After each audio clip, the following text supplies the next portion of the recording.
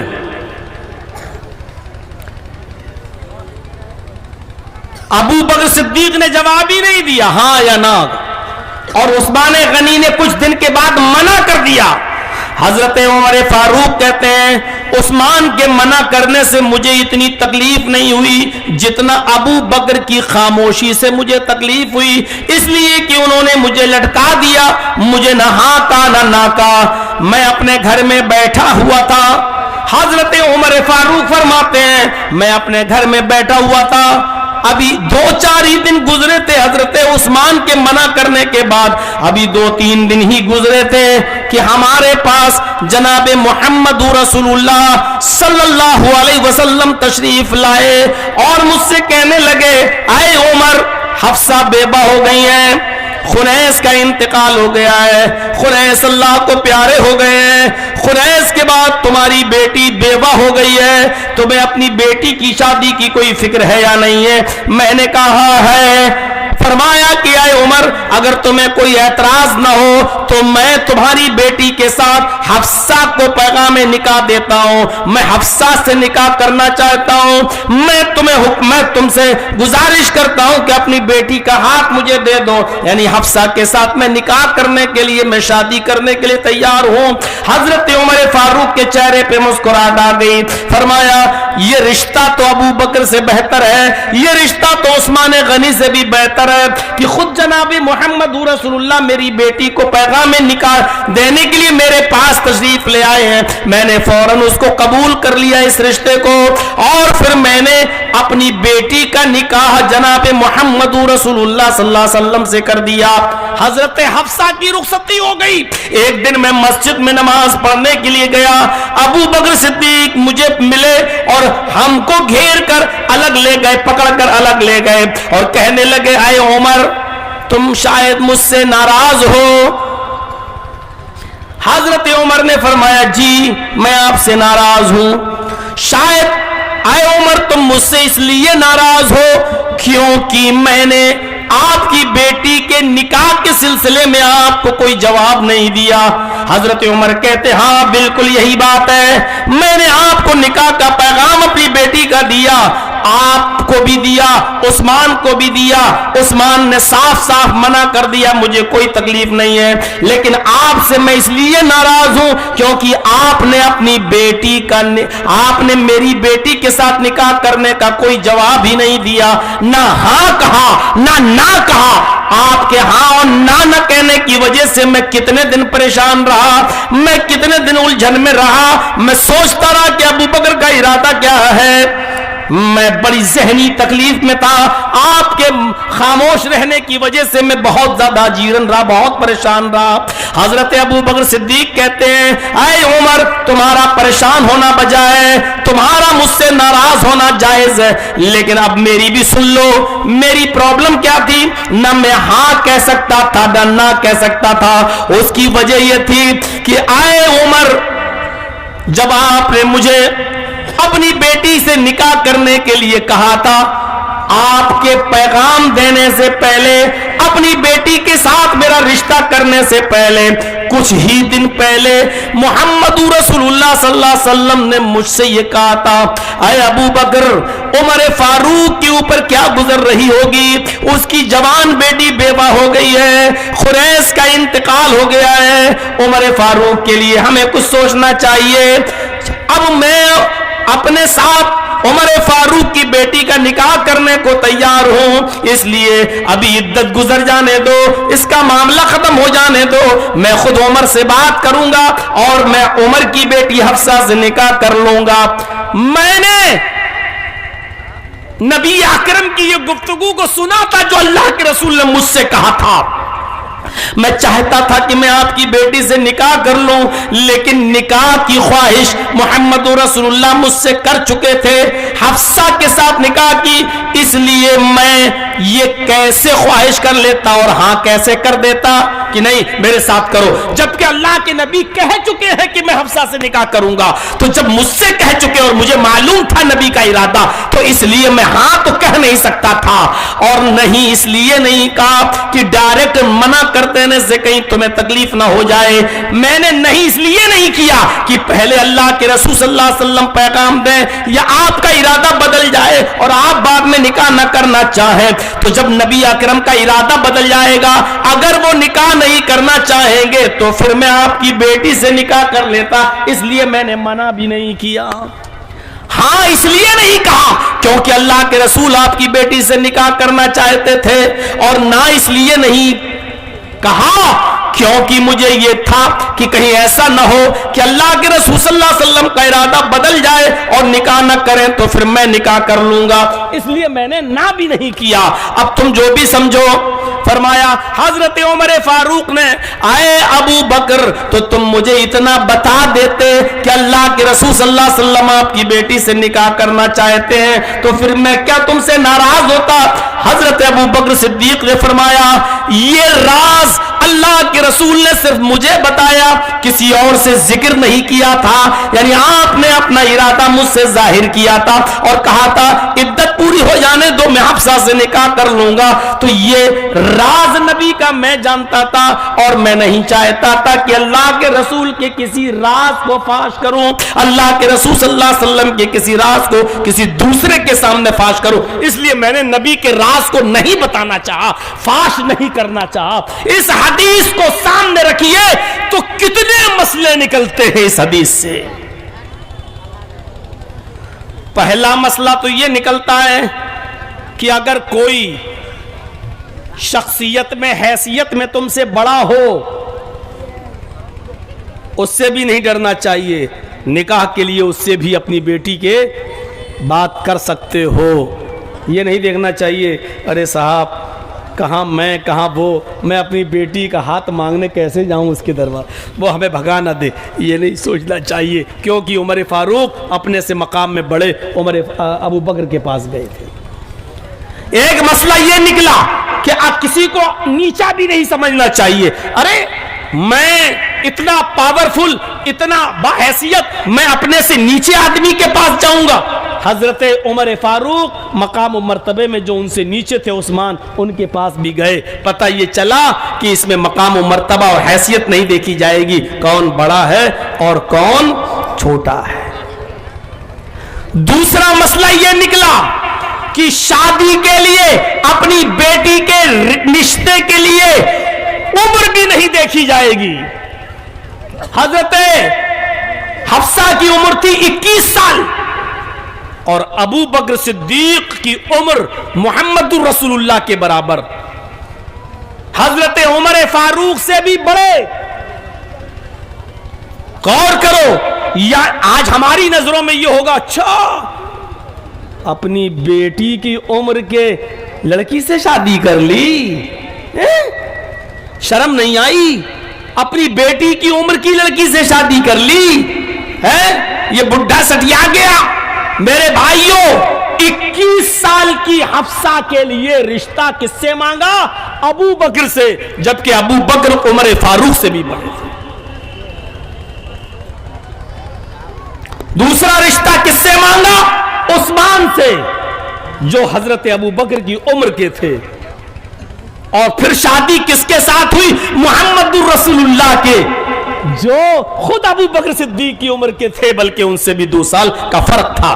میرے بھائیوں ذرا آپ غور کرو، اپنی بیٹی کا رشتے میں عمر نہیں دیکھی بلکہ دینداری دیکھی، امانت داری دیکھی، صداقت دیکھی، تو رشتے کے اندر کیا دیکھا جائے گا؟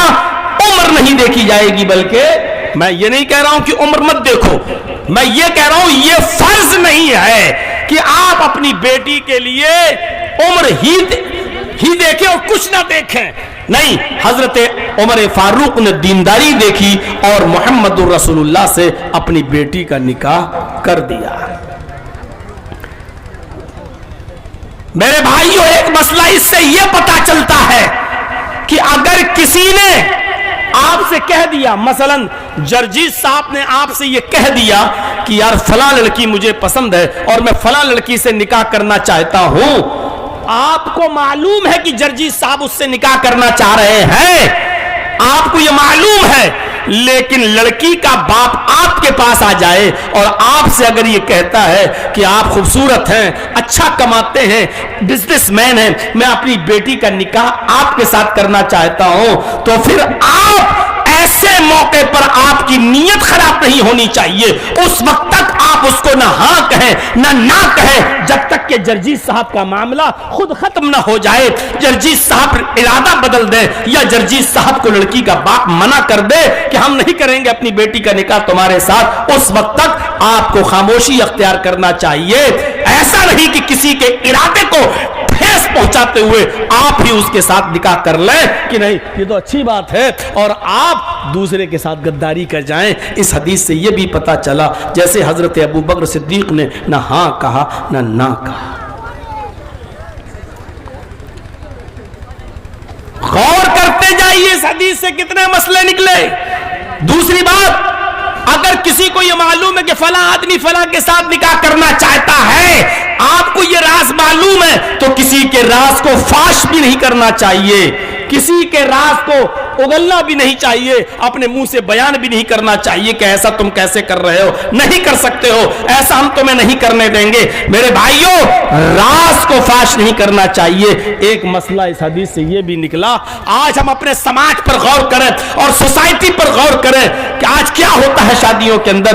اچھا اس کا رشتہ لگ گیا اس کے ساتھ، اب اس کی برائیاں بیان کرنا شروع، اتنی برائیاں بیان کی جاتی ہیں کہ وہ برائیاں سن کر یا تو لڑکے والا لڑکی کو منع کر دیتا ہے یا لڑکی والا لڑکے کو منع کر دیتا ہے کہ نہیں صاحب ہم اتنے برائیوں والے لڑکے کے ساتھ یا لڑکی کے ساتھ نکاح نہیں کر سکتے۔ میرے بھائیوں آئیے اس حدیث کو ہم سامنے رکھیے گا، پوری تقریر کا میرا نچوڑ اسی حدیث کے اوپر ہوتا رہے گا۔ آئیے اب نوجوانوں کو محمد رسول اللہ صلی اللہ علیہ وسلم کیا حکم دے رہے ہیں۔ آئے نوجوانوں سنو، اللہ کے نبی صلی اللہ علیہ وسلم کا فرمان کیا ہے؟ آپ نے فرمایا یا معاشر الشباب من استطاع منکم الباءۃ فلیتزوج فإنہ اغض للبصر واحسن للفرج۔ بڑی پیاری حدیث، بخاری کتاب النکاح کے الفاظ۔ آئے نوجوانوں، یا معاشر النساء، یا معاشر الشباب، آئے نوجوانوں کی جماعت، آئے نوجوانوں کے گروہ، آئے نوجوانوں، من استطاع منکم الباءۃ، اگر تمہارے پاس قوت ہو، طاقت ہو،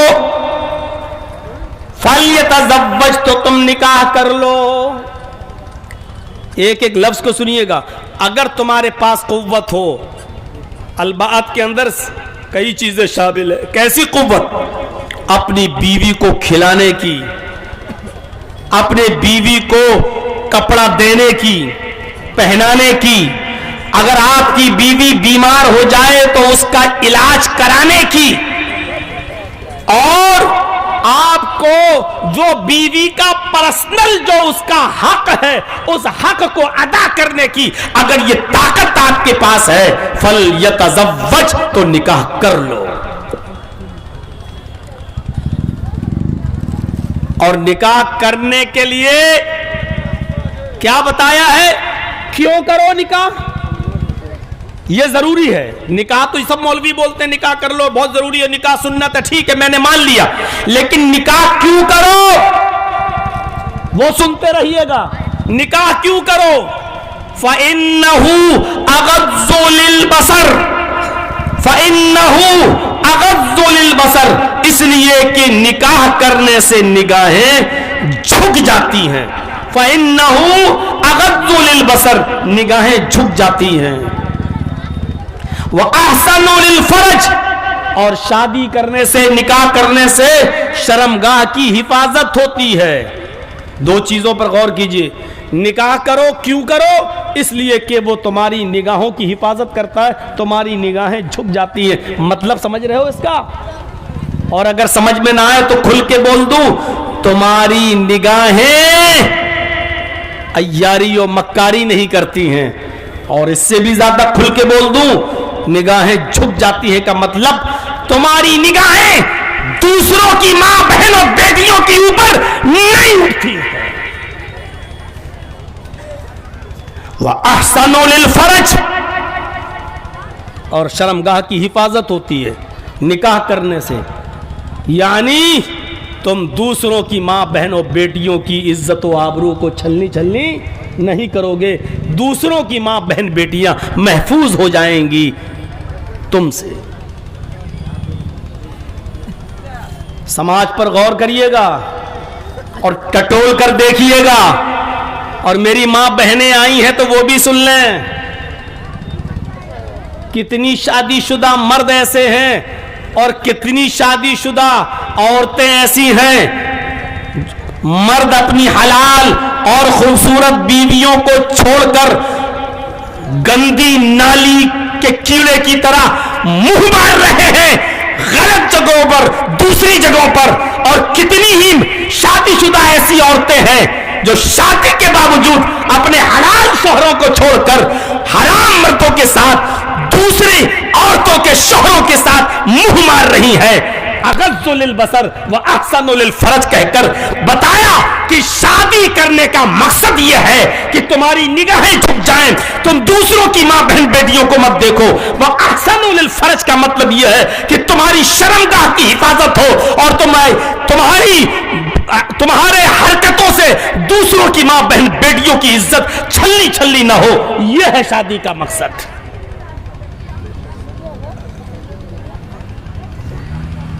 بہت بڑا تماچا ہے یہ. ہم 25 سال سے تو تقریباً آ ہی رہے ہیں آپ کے علاقے میں. ایسے گاؤں جانتا ہوں جہاں شادی شدہ عورتیں دوسروں کے ساتھ پکڑی گئی ہیں اور باقاعدہ پنچایتیں ہوئی ہیں, ان کو لڑکے کو رکھا گیا ہے. میں نام نہیں لوں گا, گھبرائیے مت. لیکن اس 25 سالہ زندگی میں جلسوں کے اندر یہ منظر دیکھا ہے میرے بھائیوں کہ گھر سے کہہ کے گئی ہم جلسے میں جا رہے ہیں, اور فون کر کے بلا کر کھیتوں میں پکڑی گئی. ہم کنوارے لڑکے اور لڑکیوں کی تو بات ہی نہیں کر رہے, وہ تو ہر جلسے میں کبھی نہ کبھی منظر دیکھنے کو مل جاتا ہے. میرے بھائیوں, ہم شادی شدہ عورتوں کی بات کر رہے ہیں اور شادی شدہ مردوں کی بات کر رہے ہیں, یہ بھی پکڑے گئے. بہت سوچ سمجھ کر ہم نے اس ٹاپک کو اٹھایا ہے. یا معاشر الشباب من استطاع منکم الباء فلیتزوج. اے نوجوانوں, اگر شادی کرنے کی طاقت ہو, بیوی کو کھلانے کی, پلانے کی, علاج کی, کپڑا لتا دینے کی طاقت ہو اور اس کا پرسنل حق ادا کرنے کی طاقت ہو تو نکاح کر لو. فلیتزوج, شادی کرو. شادی اس لیے کرو کہ فإنہ اغض للبصر. اس کا ترجمہ میں یوں کر رہا ہوں تاکہ دوسروں کی ماں بہن بیٹیوں پر تمہاری نظریں نہ پڑیں. فإنہ اغض للبصر, اس کا ترجمہ یہ کر رہا ہوں تاکہ دوسروں کی ماں بہن بیٹیوں پر منہ مت مارو, ان کو تکتے نہ پھرو, ان کے خوبصورت گالوں پر اور ان کے خوبصورت جسموں پر تمہاری نظریں نہ پڑیں. وأحسنوا للفرج, اور اس کا ترجمہ میں یوں کر رہا ہوں شادی کر لو اس لیے کہ تم شادی کر لو گے, تاکہ اس لیے شادی کرو تاکہ دوسروں کی ماں بہن بیٹیوں کی عزت محفوظ رہے. کتنی کلیئر حدیث ہے. اور اس کے بعد اللہ کے رسول نے ایک اور بات کہہ دی, اوفو, وہ بھی آپ کو بتا دیتا ہوں, ابھی حدیث ختم نہیں ہوئی ہے. فَمَن لَّمْ يَسْتَطِعْ, اگر کسی کے پاس یہ طاقت نہ ہو تو ایک علاج بھی بتا دیا ہے. اگر تم اپنی بیوی کو کھلا نہیں سکتے ہو, پلا نہیں سکتے ہو, بیمار ہو جائے تو علاج نہیں کر سکتے ہو, اس کو کپڑا نہیں پہنا سکتے ہو اور اس کا حق ادا نہیں کر سکتے ہو, اگر یہ طاقت نہیں ہے تمہارے اندر تو کوئی بات نہیں, نکاح نہیں کر سکتے ہو تو مت کرو. فَعَلَيْهِ بِالصَّوْمِ, تو تم روزے رکھا کرو, نفلی روزے رکھنے کے عادی بن جاؤ. اس لیے کہ روزہ رکھو گے تو تقوی تمہارے اندر پیدا ہو جائے گا, روزہ رکھو گے تو اللہ کا خوف تمہارے اندر پیدا ہوگا, اور جب خوف پیدا ہوگا تو تم دوسروں کی ماں بہن بیٹیوں کو نہیں دیکھو گے, اور دوسروں کی ماں بہن بیٹیوں کی عزت سے کھلواڑ نہیں کرو گے. یعنی کتنی فکر ہے عورتوں کی عزت و آبرو کو بچانے کی کہ شادی کر کے جائز طریقے سے مقصد حل کرو, ٹھیک ہے, لیکن نہیں کر سکتے ہو تو روزہ رکھو. یعنی ہر حال میں ماں بہن بیٹیوں کی عزتیں محفوظ رہنا چاہیے. اگر روزہ نہیں رکھو گے تو تقویٰ نہیں پیدا ہوگا, اور تقویٰ نہیں آئے گا تو تم کنوارے ہو کر, غیر شادی شدہ ہو کر تو اور زیادہ وبال بچاؤ گے, اور زیادہ مصیبتیں کھڑی کرو گے دوسروں کی ماں بہن بیٹیوں کے ساتھ. اس حدیث کے معنی اور مفہوم کو سمجھ لیا آپ نے؟ زبردست حدیث. دنیا کی سب سے زیادہ مفید اور فائدے مند چیز کیا ہے؟ نیک عورت. حدیث میں ہے اللہ کے رسول نے فرمایا الدنیا کلھا متاع وخیر متاع الدنیا المرأۃ الصالحہ. دنیا کی سب سے بہترین فائدے کی چیز کون ہے؟ پوری کی پوری دنیا فائدے کی چیز ہے. اب دنیا کلھا متاع, پوری کی پوری دنیا فائدہ اٹھانے کی چیز ہے. بھائی ہر چیز آپ کے فائدے کے لیے تو پیدا کی گئی ہے. یہ لائٹ آپ کے فائدے کے لیے, یہ مائک آپ کے فائدے کے لیے تاکہ آپ کو دور تک اور زور سے اس کی آواز مل سکے, گھڑی آپ کے فائدے کے لیے, کپڑا آپ کے فائدے کے لیے, سورج کی روشنی آپ کے فائدے کے لیے, آسمان سے بارش آپ کے فائدے کے لیے, یہ زمین آپ کے فائدے کے لیے, یہ ہوا آپ کے فائدے کے لیے. اب دنیا کلھا متاع, پوری کی پوری دنیا تمہارے لیے فائدے مند ہے, فائدے کی چیز ہے. لیکن دنیا کی سب سے بہترین فائدے کی چیز کیا ہے؟ اسی دنیا میں سب سے بہتر, مفید اور سب سے اچھا فائدہ پہنچانے والی چیز کیا ہے؟ خیر متاع الدنیا المرأۃ الصالحہ, وہ نیک عورت ہے. جس کی بیوی نیک ہے, جس کی بیوی نیک ہے, شوہر کے لیے دنیا جنت ہے. اور جس کی بیوی نیک نہ ہو تو وہ شوہر کے گھر ہی کو جہنم بنا دیتی ہے.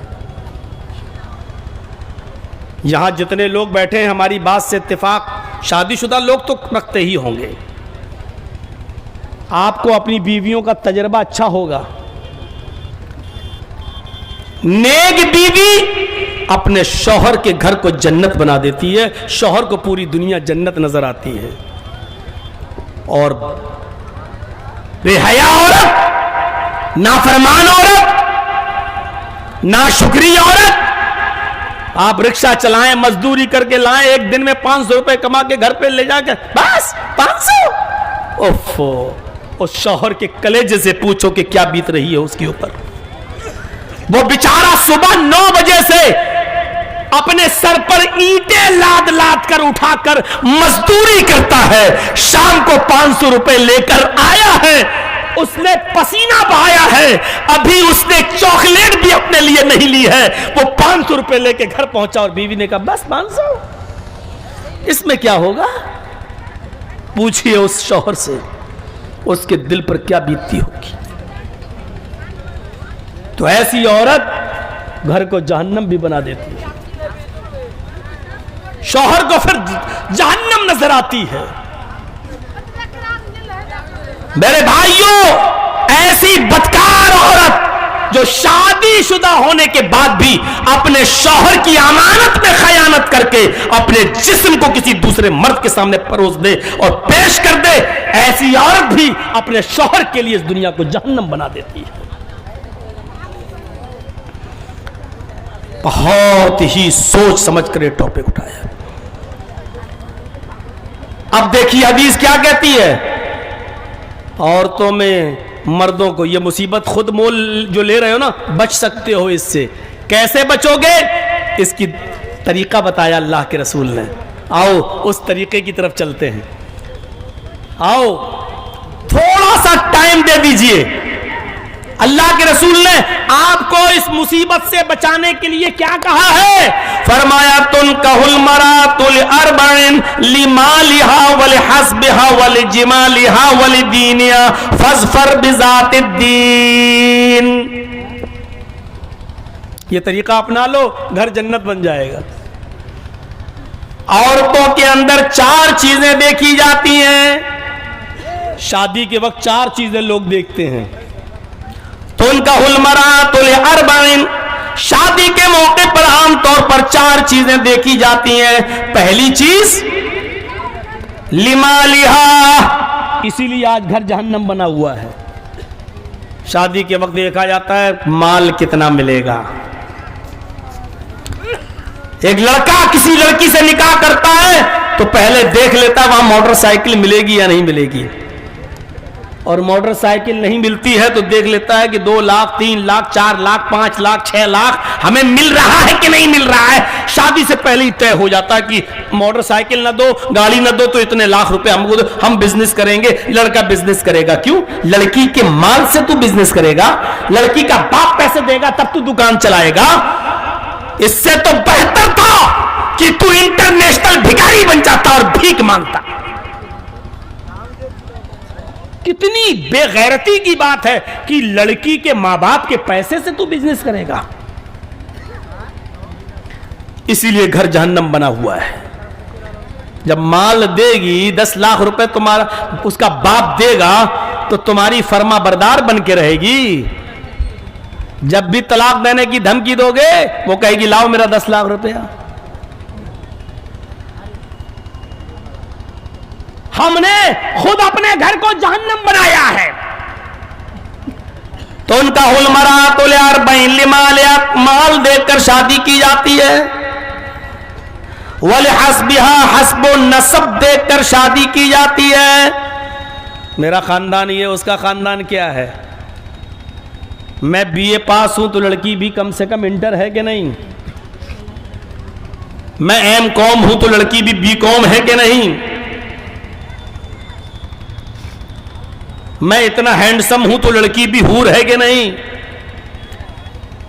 یہ تو تیسرے نمبر پہ حسب و نسب پہلے دیکھا جاتا ہے. ذات برادری دیکھی جاتی ہے، اپنی پوزیشن اور اس کی پوزیشن دیکھی جاتی ہے. ارے لوگ تانے نہ مارے یار، تم اتنے اچھے خاندان کے کہاں سے شادی کر کے لے آئے ہو یار.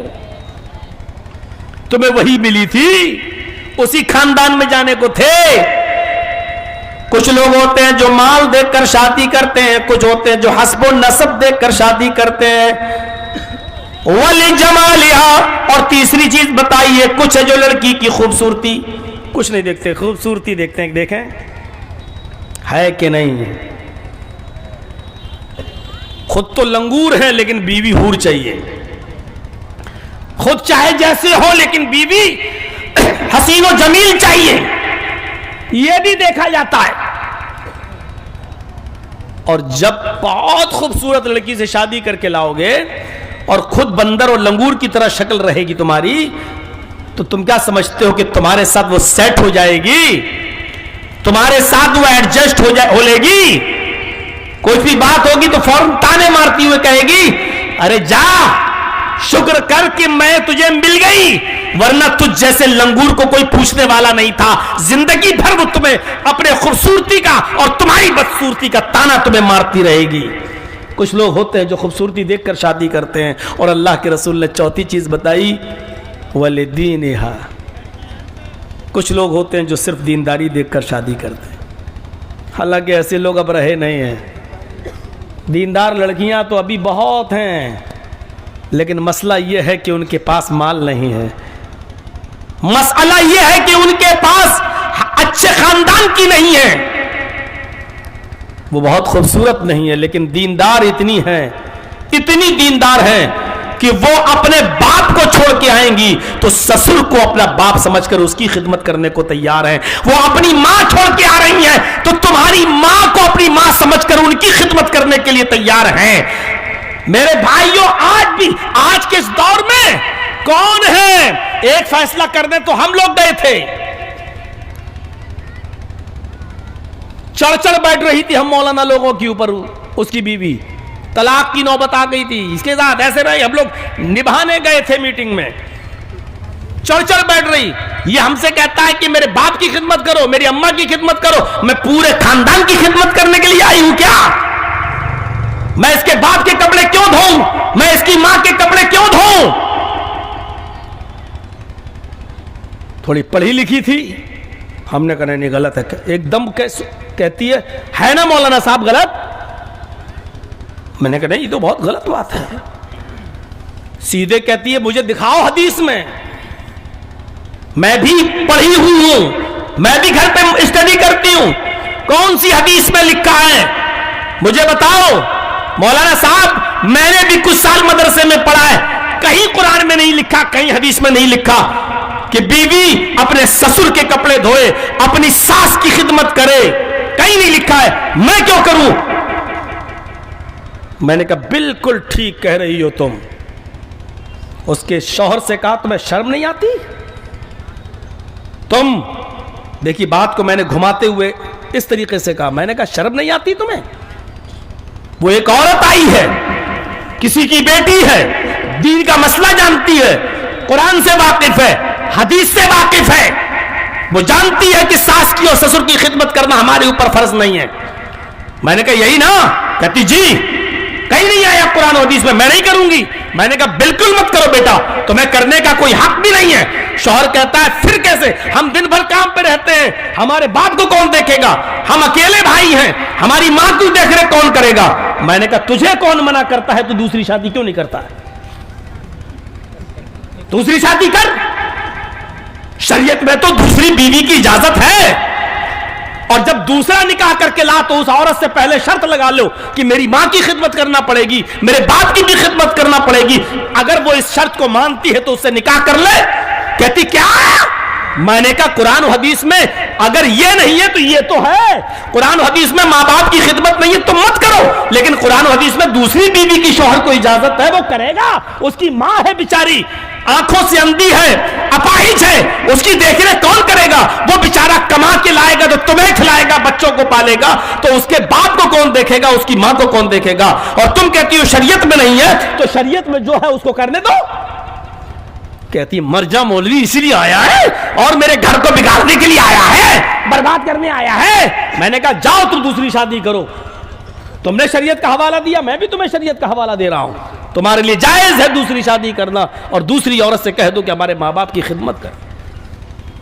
بعد میں پتا چلا کہ اب خدمت شروع ہو گئی اپنے آپ، ماں باپ کی خدمت کرنا اب گوارا ہے لیکن سوتن برداشت نہیں ہے، اب نہیں ہے۔ یہ تو کر لے گا، مولوی اس کو پٹی پڑھا گیا ہے۔ اب وہ سب سے زیادہ گالیاں مجھی کو دیتی ہے۔ سنا ہے کچھ لوگوں کے منہ سے وہ کہہ رہی ہے کہ مولوی جرجیز کی تقریر تو سننے ہی نہیں چاہیے، وہ مولوی ہی نہیں ہے، وہ تو گھر بگڑواتا ہے۔ میرے بھائیوں شریعت کو پہچانو، ہم خود اپنے گھر میں آگ لگانے کے ذمہ دار ہیں۔ جب مال دیکھو گے، حسب و نسب دیکھو گے، خوبصورتی دیکھو گے اور دینداری کو ایک طرف رکھو گے تو کرو، اب بناؤ اپنے گھر کو جہنم، اور دینداری دیکھو گے۔ پھر ایک بات کہہ دوں، کوئی ضروری نہیں کہ ساری دیندار لڑکیاں، ساری مدرسوں کی پڑھی ہوئی مولونے سب اچھی رہیں، یہ بھی سن لیجئے، یہ بھی ضروری نہیں ہے۔ ایک مولون کو ایسا بھی دیکھا ہے میں نے جو کہہ رہی تھی اپنے شوہر سے کہ کھانا پکانا بھی عورت کی ذمہ داری نہیں ہے، تم لاؤ پکا پکایا کھانا۔ کچھ مولونے بھی سر پہ چڑھ کے رہتی ہیں، یاد رکھیے گا۔ دینداری کا معیار کسی مدرسے سے پڑھ کے آنا نہیں ہے، دینداری کا معیار کچھ الگ ہے میرے بھائیوں۔ آپ دیکھیے کہ وہ نماز کتنا پڑھتی ہے، دینداری کا معیار دیکھنا ہے تو یہ دیکھو کہ وہ 5 وقت کی نمازی ہے نہیں، دینداری کا معیار ہے دیکھنا تو یہ دیکھو کہ وہ گھر سے نکلتی ہوئی ہے تو کیسے نکلتی ہے، وہ کس کے ساتھ جاتی ہے۔ دینداری کا معیار دیکھنا ہے تو یہ دیکھو کہ وہ اپنے خالہ کے ساتھ کیسا سلوک کرتی ہے، اپنے ماں کے ساتھ اور اپنے باپ کے ساتھ کیسے رہتی ہے، اپنے بھائیوں کے ساتھ اس کا کیا طور طریقہ ہے،